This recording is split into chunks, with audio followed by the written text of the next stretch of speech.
School बढ़े देवी तो mark आउ देविनी होमवर्क। छात्री देह सारा हाथ बुलाउला रसिकिया शिक्षक।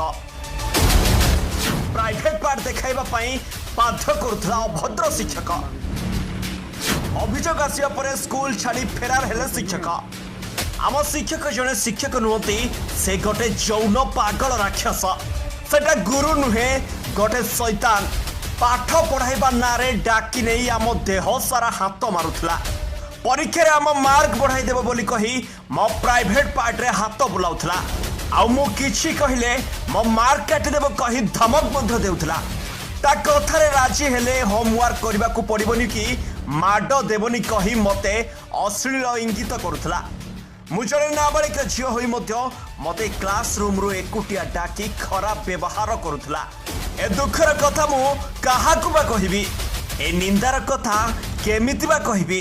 जहाको गुरु बोली भाभी पूजा करुथली शेषर से मो ऊपर खराब नजर पकाइला।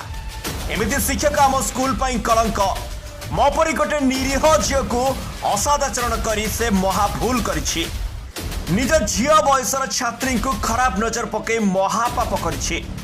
एमिति शिक्षकों को कठोर रु कठोर दंड देवा निहाती दरकार बोली मु दाबी करुछि। हाँ दर्शक बंधु, निज गुरुओं पाखरु असदाचरण शिकार हेबा परे नाबालिका छात्री मनरे एमिति कह उठुथिबो निश्चय।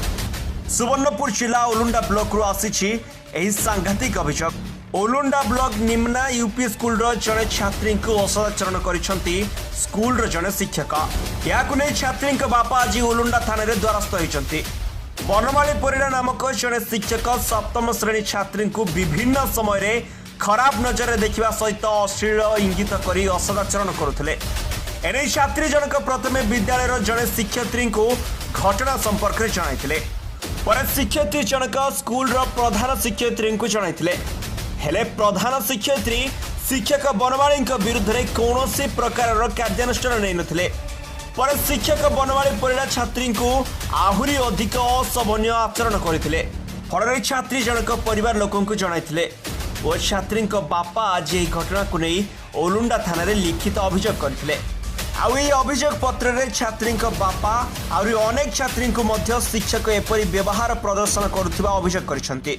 एही घटना को नहीं ओलुंडा पुलिस केस नंबर 104/2023 रे एक मामला रुजु करी अधिक अनुसंधान करुथिबा सूचना मिलछि। तेरे शिक्षक जनक गत काली ठारू फेरार थिबार मध्य जଣା पड़छि।